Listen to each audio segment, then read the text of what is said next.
बच्चों, आज के वीडियो में हम देखेंगे कि कुछ जवाहर नवोदय में कुछ क्वेश्चंस आए हैं और वो कैसे होंगे। तो यहाँ पर देखिए, ये क्वेश्चन है। इसमें क्या करेंगे, 1 अपॉन ये है। तो अगर देखिए 2 की power 2x - 1 equal to 1 upon, अब इसे 2 की पावर में लिखिए तो 2 की पावर 3 x - 3 हो गया कि नहीं, क्योंकि 8 2 की पावर 3, 2 का घन है 8, तो इसको आप ऐसे लिख सकते हैं। क्रॉस मल्टीप्लाई करेंगे तो इसके नीचे 1 है, तो इस तरीके से आपका क्या हो जाएगा, 2 की पावर 2x - 1 गुणा घात की घातों तो घातों की गुणा हो जाती, तो 2 की पावर होगा 3x - 9 बराबर 1 की 1 से गुणा 1। ठीक है, हो गया, इस तरह कर दिया। अब आधार अगर समान हो तो गुणा में घातें क्या होती है, जुड़ती हैं। तो इसका मतलब क्या हो गया, 2 की पावर 2x - 1 प्लस 3x - 9।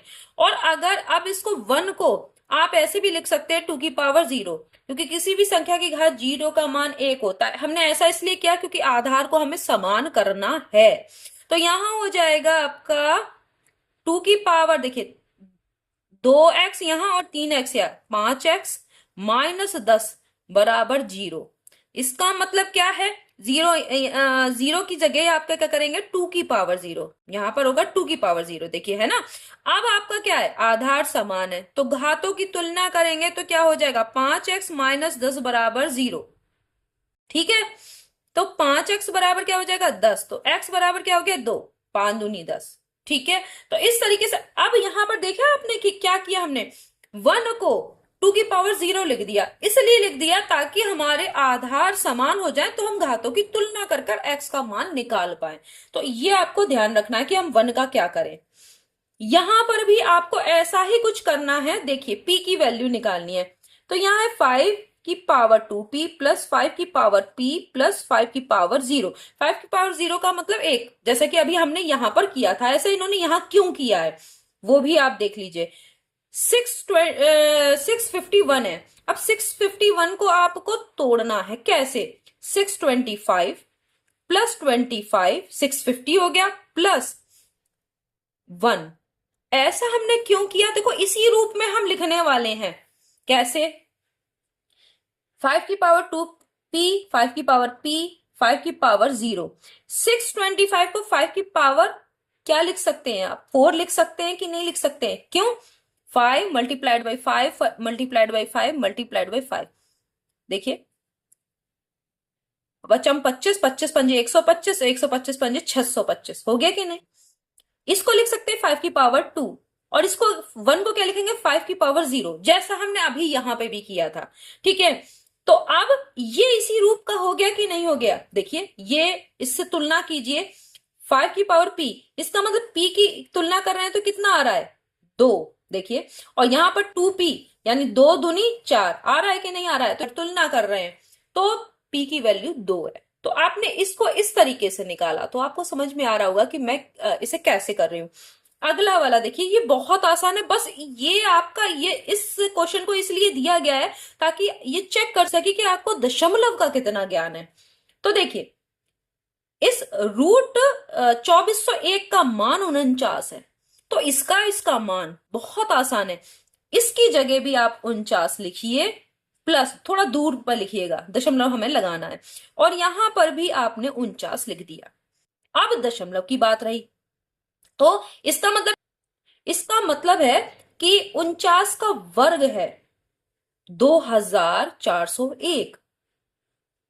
तो अगर किसी संख्या के वर्ग में पीछे से 0.4 अंक बाद लगाए तो उसके वर्गमूल में पीछे से 2, आधे के बाद लगाएंगे, पीछे से 2 के बाद, यानी यहां लगेगा इस वाले में। अब यहां पर देखिए, संख्या के वर्ग में पीछे से 2 के बाद दशमलव है, तो संख्या के वर्गमूल में 1 के बाद दशमलव लगेगा, ऐसे। तो यहां हो गया 4.9, और इसमें क्या जोड़ेंगे, 0.49, कितना हो जाएगा, 9, 9×4 = 13, ये हो गया आपका 5.39 हो गया। तो आपने देखा किसे कैसे हमने किया। अब क्या करना है, अगला सवाल। अगले सवाल तो बहुत आसान है। 8 का घनमूल क्या होता है, 2, क्योंकि 2 का घन 8। ये करणी में 3 है, इसका मतलब घनमूल। और यहाँ 27, 27 किसका होता है? 27 का घनमूल क्या होता है? 3, क्योंकि ये 3 का घन है 27, तो हो गया 5। ये आंसर हो गया। तो ये बहुत इजी था ये क्वेश्चन। अगला हम क्वेश्चन करते हैं। मैंने कुछ और क्वेश्चंस लिए हैं जो कि जवाहर नवोदय में पहले आ चुके हैं। संख्या का मानक रूप। मानक रूप में अगर हम क्या करते हैं, एक अंक के बाद दशमलव लगाते हैं, ठीक है। दशमलव से पहले सिर्फ एक अंक होना चाहिए, और अगर हम बाईं तरफ जाकर दशमलव लगा रहे हैं तो 10 की घात धनात्मक होगी, और अगर हम दाहिनी तरफ जाकर दशमलव लगाएं तो 10 की घात ऋणात्मक होगी। तो यहां 10 की घात धनात्मक होगी जो भी होगी। तो देखो 4.325 गुणा 10 की घात हो जाएगा 3, क्योंकि 3 अंक हम बाईं तरफ जा रहे हैं तो प्लस में हो जाएगी, और ऑलरेडी 10 की घात -4 है, तो क्या होगा? 4.325। तो 10 की घात क्या बचेगा? माइनस का 1, क्योंकि गुणा में घातें जुड़ती हैं आधार समान हो तो। 3 में से 3 -4 हो जाएगा तो माइनस का 1 बचेगा, तो ये हो गया मानक रूप। ये बहुत आसान है। 256 का वर्गमूल होता है 16, क्योंकि 16 का वर्ग 256 है। 9 का वर्ग 81 है, तो 81 का वर्गमूल 9। अब इन दोनों को जोड़ेंगे तो √25, 25 का वर्गमूल 5 हो गया। अब ये मानक रूप देखिए, बाईं ओर दशमलव हम जाके लगाएंगे तो 10 की घात प्लस में आएगी, तो यहाँ 1.23। अब देखिए कितना पीछे गए, 1 2 3 4 5 6 7, तो 10 की घात 7 हो गया। यहां देखिए z गुणा z की घात, घात की घातों तो घातों की गुणा होगी, तो -8 आ गया। अब अगर आधार समान हो तो घातों की को जोड़ा जाता है गुणा में, तो देखिए z 1 - 8, z की पावर -7। अगर इसको बटे में लिखे तो इस तरह भी लिख सकते हैं, 1/z की पावर 7। तो जैसा भी आपका आंसर दिया हो उस हिसाब से आप चूज कर सकते हैं। अगला देखिए, इसका मानक रूप, फिर आप जा रहे हैं बाईं तरफ, 2.5450 गुणा 10 की घात 1 2 3 4, 10 की घात 4। इस वाले में आप किस तरफ आ रहे हैं? राइट साइड, तो अब 10 की घात माइनस में जाएगी। कहां लगाएंगे? यहां 4.0, दशमलव से पहले एक अंक लिया, 1 2 3 4 5 6 गुणा 10 की घात -6। इस वाले में क्या करेंगे? देखिए 3/4 की घात 5 है, और नीचे है 5/3 की घात 5। तो जब देखिए a, इस फॉर्मूले से a की घात n बटे b की घात n बराबर a बटे b की पूरे की घात n, तो 3/4/5/3 इस पूरे की घात क्या हो जाएगी? 5। अगर ये आंसर दिया हो तो इसको चूज कर लीजिए, और भी आप सॉल्व कर सकते हैं। 3 बटे बटे में ये 4 जाएगा, और इसके साथ क्या है? हर में। देखिए ये हर में होगा और ये हर में 5, और ये वाला जो हर के भी हर में है वो किस में चला जाएगा? अंश में, की घात 5। ये भी आंसर हो सकता है। इसके बाद अगर इससे भी आगे हो तो आप सॉल्व कर सकते हैं, 3 3 9 4 5 20 की घात 5। तो इस तरीके से आप इसे सॉल्व कर सकते हैं जो भी आपका हो। ये वाला देखिए क्या है, इसका वर्गमूल आपको निकालना है। कैसे निकालेंगे? इस वाले को हम यहां कर लेते हैं, हमारे पास यहाँ बहुत जगह है। तो यहाँ पर अगर वर्गमूल निकालें तो देखिए वर्गमूल भाग विधि से कैसे निकलेगा, एक बार आपको और अच्छे से चेक हो जाएगा। मतलब के बाद आगे से बनाते, क्योंकि देखिए वैसे आप क्या करते हैं, पीछे से बनाते हैं, लेकिन दशमलव अगर है लगा हुआ तो इधर से बनाएंगे, ताकि अगर कोई हमारा पेयर यहाँ तो बन रहे हैं, अगर पेयर ना बनता तो आप 0 लगा के पेयर बना लेते। तो यहाँ एक बात को ध्यान दीजिए, यहाँ पर इस तरीके से लगेंगे दशमलव के बाद, दशमलव से पहले कैसे लगते हैं? इस तरीफ, ये ध्यान रखना है। तो यहाँ 3 3 9, 11 में पहले पेयर में इस तरह से जाएगा, 3 ये जुड़ जाएगा तो हो गया 6, यहाँ बचा 2, ठीक है। अब 0 8 उतार लिया, फिर जाएगा 6, 3 6 18 है, तो अभी आपका देख रहे हैं तो यहाँ पर 18 तक चला जाएगा, इसके बाद तो जाएगा नहीं, क्योंकि अगर आप 6 चौक करेंगे तो 6 चौक 24, तो उससे ज्यादा हो जाएगा। तो 3 3 6 18 होता है, तो 3 यहां लिखेंगे, 3 यहां लिखेंगे, 3 3 9, 3 6 18 चला जा रहा है। अब देखिए ये 3 वापस जुड़ जाएगा तो क्या हो जाएगा? 66। यहाँ पे बचे और यहाँ बचेगा आपका 1। अब आप उतारेंगे 89।